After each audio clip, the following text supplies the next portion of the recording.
রাত 12টায় আপনার ফাঁসি হবে। এখন কয়টা বাজে? 9:30। তাহলে 2 ঘন্টা ঘুম পাড়ি, 2 ঘন্টা ঘুম পাড়ি, তুমি আমাকে ডাক দিও। যদি আমি চেতন না পাই তুমি আমাকে ডাক দিও। উকিল কয় এই মানুষ করে রাত 12টায় ফাঁসি হবি, 9:30 বাজে, 2 ঘন্টা ঘুম পাড়ি, এতক্ষণ চেতন থাকে কি হবি? 2 ঘন্টা ঘুম পড়ে, তুমি 8 ঘন্টা আগে আমাকে ডাক দিও। যদি আমি চেতন পাই তাহলে জান্নাতে প্রবেশ করা যাবে।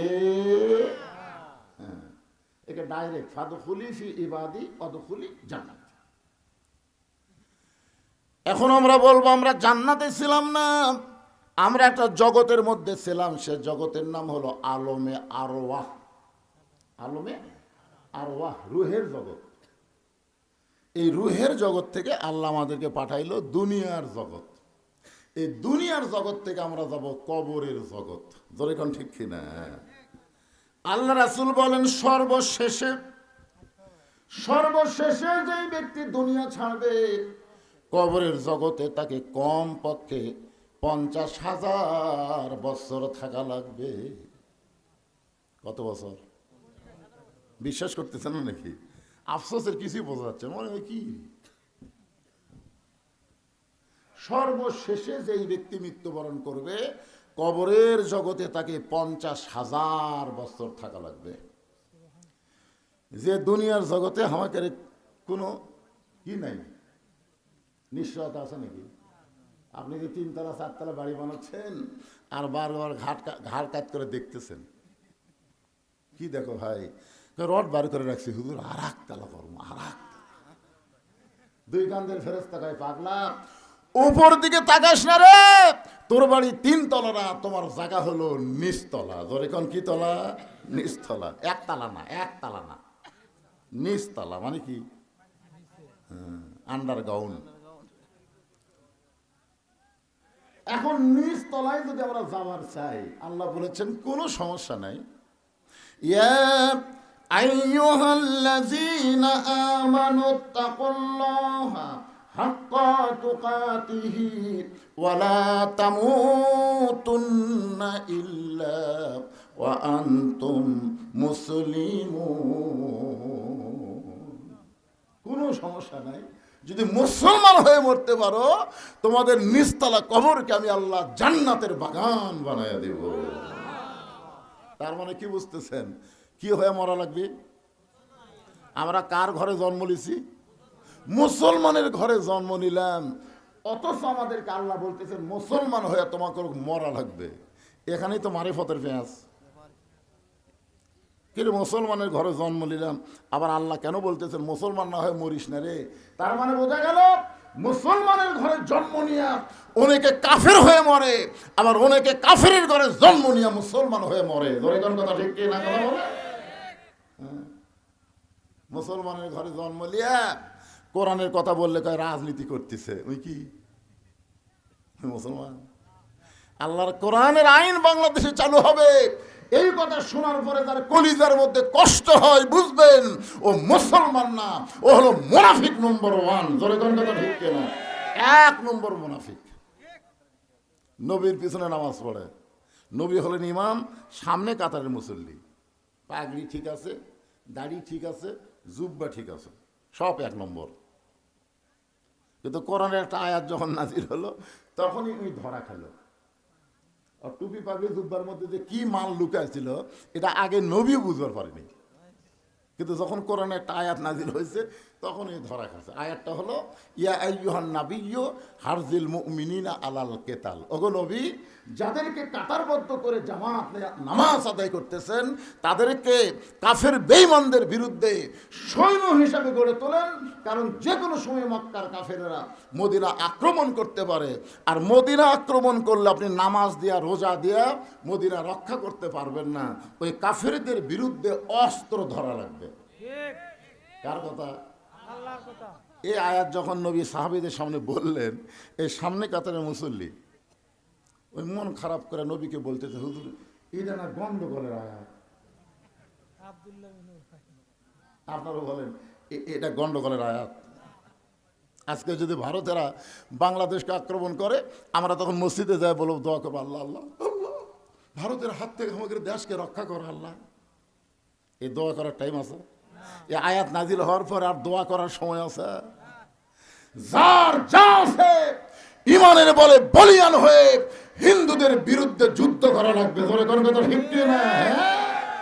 এই আয়াতই যদি মক্কার কাফেররা মদিনা আক্রমণ করতে আসে, আপনি দোয়া দিয়ে, দরুদ দিয়ে, নামাজ দিয়ে, রোজা দিয়ে আপনি মদিনা রক্ষা করতে পারবেন না, বরং ওদের বিরুদ্ধে অস্ত্র ধরা লাগবে। এ কথা কার? এখন এই জুব্বালা কি কয়? আজকে যারা বলতেছে রাজনীতি করতেছে, এরা কি? এই একই মাল। আল্লাহর নবী চমকে গিয়ে বললেন, মাবুদ, সামনে কাতারের মুসল্লি হইয়া তোমার আয়াতকে গন্ডগোলের আয়াত বলতেছি কে? এক তো আমি চিনবার পারতেছি না। সঙ্গে সঙ্গে আল্লাহ আয়াত নাজিল করলেন, অমিনান নাসি মাইয়াকুলু আমান্না বিল্লাহি ওয়া বিল ইয়াউমিল আখিরি ওয়া মা হুম বিমুমিনিন। আল্লাহ বিশ্বাস করে, আখিরাতকে বিশ্বাস করে, আমি আল্লাহ বলতেছি ওই মুমিনই নয়, ও হলো মুনাফিক। জোরে কোন কি কথা কর না কেন? তো আমরা পাপী হতে পারি, গুনাহগার হতে পারি, কিন্তু আমরা মুনাফিক হতে পারবো না। জোরে কোন কথা ঠিক কি না? আপনারা বলেন তো, মুনাফিকের জায়গা কোথায়? ওপরে না নিচে? এ বাবা, এদিকে গল্প টল্প করিস না রে, মিডিয়ার ম্যানেরা চুপ করে বসতে শোনো। মুনাফিকদেরকে আল্লাহ জাহান্নামের সবচাইতে নিচে জায়গা দিবেন। সাহাবীরা জিজ্ঞাসা করলেন, ইয়া রাসূলুল্লাহ, জাহান্নামের নিচে মুনাফিকের খাদ্য কি হবে? রাসূল বলেন, ওপরে যে কাফের থাকবে, ওই কাফেররা যে পেশাব পায়খানা করবে, ওই পেশাব পায়খানা হবে মুনাফিকের খাদ্য। তাহলে কাফের পেশাব পায়খানা হলো মুনাফিকের খাদ্য। এখন আপনারা বলেন, আমরা কিছু মুনাফিক হবার চাই? তাহলে কি হয়ে মরা লাগবে? মুসলমান হয়ে মরতে গেলে আমাদের করণীয় কি? এই যে একটা গজল আছে, কিন্তু যেদিন ডাক পড়িবে কবর মাঝে যাইতে, জোগাড় কিছু করছ বন্ধু তার মাঝে বিছাইতে। আপনার বলেন তো, কবে ডাক পড়বে? এই দেখেন কি বলতে, কিন্তু যেদিন, মানে সময় বান্ধা দেয়নি বাজান। যদি আল্লাহ বলতো, যা তুই যাচ্ছ যা, তুই 60 বছর বাঁচত, তুই 70 বছর বাঁচব রে, তোকে আমি সময় 70 বছর দিলাম, তাহলে 50 বছর যা ইচ্ছা তাই করে 51 থেকে তৌবা তাসির করিয়া বুঝলেন, আমি যা হুসি দিন গুনতেছি। এই সবাই বলে বয়স বাড়ে, আমি বলি কমে রে। একটু মনোযোগ দিয়ে শুনবেন, যে কোনো সময় যদি আমাদের মৃত্যু হয়, তাহলে আমাদের এখন থেকে প্রস্তুতি গ্রহণ করা লাগবে। আর মুসলমানের 1 নম্বর প্রস্তুতি হলো নামাজ। নামাজ যদি না থাকে, আপনি ঈমান এবং মুসলমানিত্ব রক্ষা করতে পারবেন না। এখন আসেন, মনোযোগ দিয়ে শোনেন। ইজা আসাবাতুহুম মুসিবাতুন ক্বালু ইন্না লিল্লাহি ওয়া ইন্না ইলাইহি রাজিউন।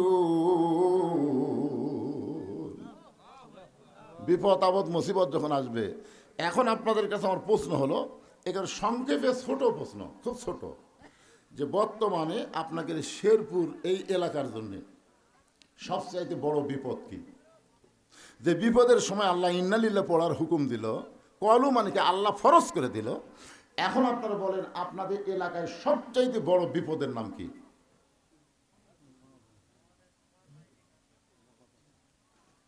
বুঝতে পারতেছেন না? মানে এত বিপদ আপনাকে এলাকায়, কোনটা বড় কই, কোনটা ছোট কই? আপনারা বলেন তো, আজকের এই মাহফিলের জন্য এই মেলাটা রহমত না বিপদ? ওই মেলা দেখার পরে ইন্নালিল্লাহ কে পড়ছেন? কেউ পড়েন। আপনারা কখন পড়বেন?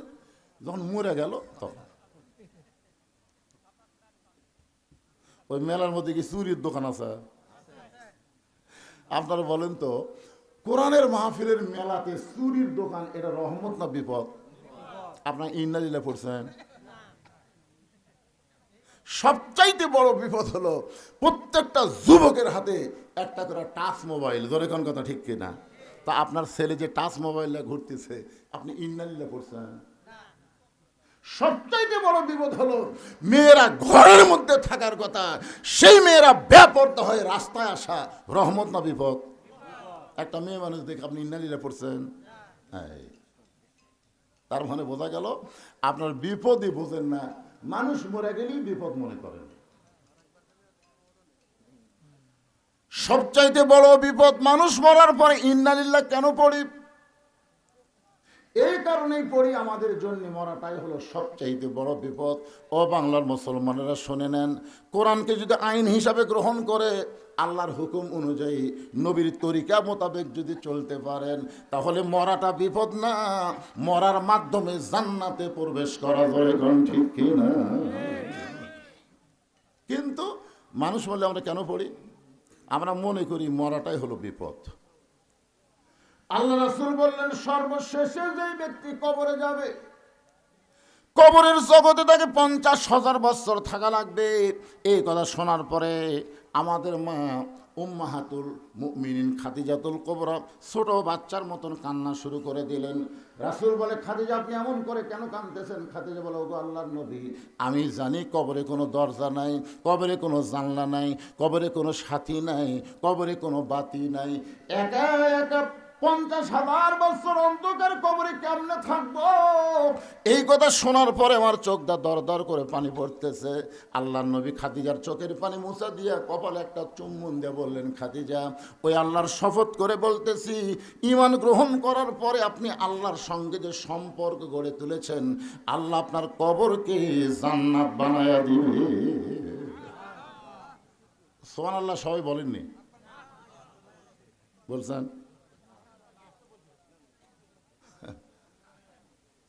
এবার এই তিনজন কি গল্প করে রে?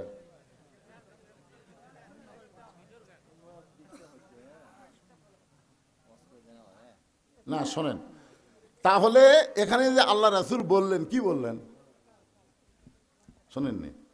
খেয়াল করেননি? এদের তরিকতের লাইনে একটা কথা আছে, খিয়ালেতে রাখো মন, খিয়ালো অমূল্য ধন, খিয়ালো হারাইয়া গেলে সব হবে তার কারণ। আগে যখন আমি ছোটবেলা হাল বোতাম, হালুয়া বোঝেন না, আমি সবসময় 2 নম্বর হাল ধরতাম। 2 নম্বর হাল ধরে আমার অনেক সময় ঘুম ধরতো। তো একদিন গরুর পাওয়া ফাল ঢুকছে, আমার আব্বা এসে চর দেখে, এই তুই খেয়াল করে হাল করছো। আসলে কিন্তু আমার খেয়াল ছিল না, বেখেয়াল হয়ে গেছে, ঢুকে গেছে। ধান কাটতে কাটতে যারা বেখেয়াল হয় তারাই কিন্তু হাত কাটে। জোরে কোন কথা ঠিক কিনা? একটু মনোযোগ দিয়ে শুনবেন। আল্লাহ রাসূল বললেন, খাদিজা, ঈমান গ্রহণ করার পরে আল্লাহর সঙ্গে আপনি যে সম্পর্ক গড়ে তুলেছেন, আল্লাহ আপনার কবরকে জান্নাত বানায়া দিবে। এখানে আমি আপনাদের কি বুঝাবার চাইলাম, আল্লাহর সঙ্গে সম্পর্ক করতে গেলে ঈমানের পরে করা লাগবে, ঈমানের আগে কোনো সম্পর্ক করা যাবে না। ঈমানের আগে সম্পর্ক করেছিল নবীর চাচা আবু তালেব, আল্লাহ তাকে জান্নাত দিবে না। দাতা হাতিম তাই আল্লাহর সঙ্গে সম্পর্ক করতে চেয়েছিল, দান করে আল্লাহ তাকে জান্নাত দিবে না। বাদশাহ নওশরন ঈমান গ্রহণ করার আগে ন্যায়পরায়ণ বাদশাহ হয়েছিল, কিন্তু আল্লাহ তাকে জান্নাত দিবে না। আল্লাহর যত কাজ তুমি করবার চাও, আগে ঈমান গ্রহণ করার পরে তারপরে করা লাগবে। ধরে কোন ঠিক কি না? আপনি নামাজ পড়বার গেলে আগে কি লাগবে? জোরে কোন? ঈমান। ঈমান ছাড়া নামাজ পড়লে হবে? আসরে নামাজ পড়ার পরে জমিত গেছে, দেখো ওপর জমিত পানি চলমল করতেছে, নিচে জমিত পানি নেই। এত পানি উপরে, আমারটা পানি নেই। ওই চারিদিকে তাকাচ্ছে, চারিদিকে কেউ নাই। আস্তে করে বসে জমির আল কাটা দিয়ে ওই পানি দিয়ে হাত ধোছে, ধুয়ে আবার দাঁড়ায় চারিদিকে তাকায় বলতেছে আলহামদুলিল্লাহ, কেউ দেখেনি। এখন আপনারা বলেন, লোকটার কিন্তু আসরের নামাজ আছে, কিন্তু কি নাই? ঈমান যদি থাকতো তাহলে বলতো যে কেউ না দেখলো আল্লাহ দেখতেছে রে। জোরে কোন ঠিক কি না? সাহাবারা বললেন, রাসূলুল্লাহ, মা হুয়াল ঈমান, এই ঈমানটা কি? আল্লাহ রাসূল বললেন, ইকরার বিল লিসান তাসদিক বিল জেনান, আমল বিল আরকান, এরই নাম হলো ঈমান। জবানে বলতে হবে লা ইলাহা ইল্লাল্লাহ, জবানে বলা লাগবে। সবাই বলেন লা ইলাহা ইল্লাল্লাহ, লা ইলাহা ইল্লাল্লাহ, লা ইলাহা ইল্লাল্লাহু মুহাম্মাদুর রাসূলুল্লাহ। আপনার বলেন তো, এই ইকরার বিল লিসান রাসূল যদি বলতো এটাই ঈমান, তাহলে আমাদের জন্য তো কোনো সমস্যাই হতো না। কিন্তু মারাত্মক ক্যাচ মারছে ভাই, তাসদিক বিল জেনান। খালি মুখের মধ্যে কলেমা জপলে হবে না রে, ওই কলেমাটা কলিজার মধ্যে ঢুকান লাগবে। দরকার কার ভিতর? কলিজার মধ্যে যখন ঈমানের জায়গা হবে, ওই লোকটার কাছে জীবনের চাইতে ঈমানের দাম বেশি হবে। এখন আপনারা বলেন তো, এই ভাদারের লোকেরা, আপনাদের কাছে জীবনের দাম বেশি না ঈমানের দাম বেশি? এই মুখে মুখে বলতেছেন। 15.5 বছর আমার মতন বক্তার কাছে আল্লাহর চাইতে হাসিনার ভয় বেশি। আমার মতন বক্তা চারিদিকে তাকায় ওয়াজ করে, পুলিশের গাড়ি, র্যাবের গাড়ি, আওয়ামী লীগের ক্যাডার আছে কিনা, এগুলো যদি থাকে তেল তেল ওয়াজ করে বাড়িতে গেছি। বউ আগেই ভয় দেখাচ্ছে পুলিশ যেন না ধরে, আজরাইল ধরবে, এ কথা আমার বউ একদিনও কয়নি, খালি বলছে পুলিশ যেন না ধরে। ইমানদারেরা পুলিশ ধরার ভয় করবে না, আজরাইল ধরার চিন্তা করবে। জোরে কোন কথা ঠিক কিনা কথা বলেন?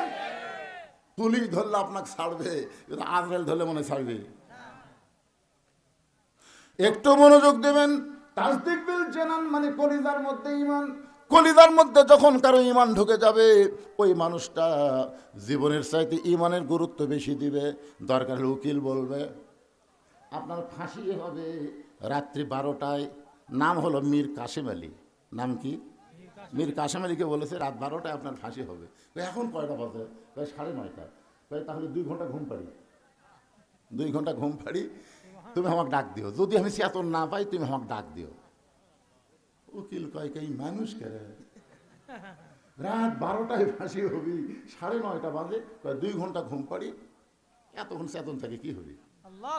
2 ঘন্টা ঘুম পড়ে, তুমি 8 ঘন্টা আগে আমাকে ডাক দিও। যদি আমি চেতন পাই তাহলে লাগবে না, আর যদি না পাই আমাকে ডাক দিও। উকিল কয় এটা মানুষ না। 3 ঘন্টা পর তার ফাঁসি হবি, আর এই কয় আমি ঘুম পাড়ি। যাই হোক, উকিল বিশ্বাস করেনি, মনে করছে পাগল হয়ে গেছে, ফাঁসির চিন্তা পাগল হয়ে গেছে। একেবারে 8 ঘন্টার সময় যখন আছে, তখন উকিল সাহেব এসে দেখে লাখ টাকা ঘুম পাড়তেছে।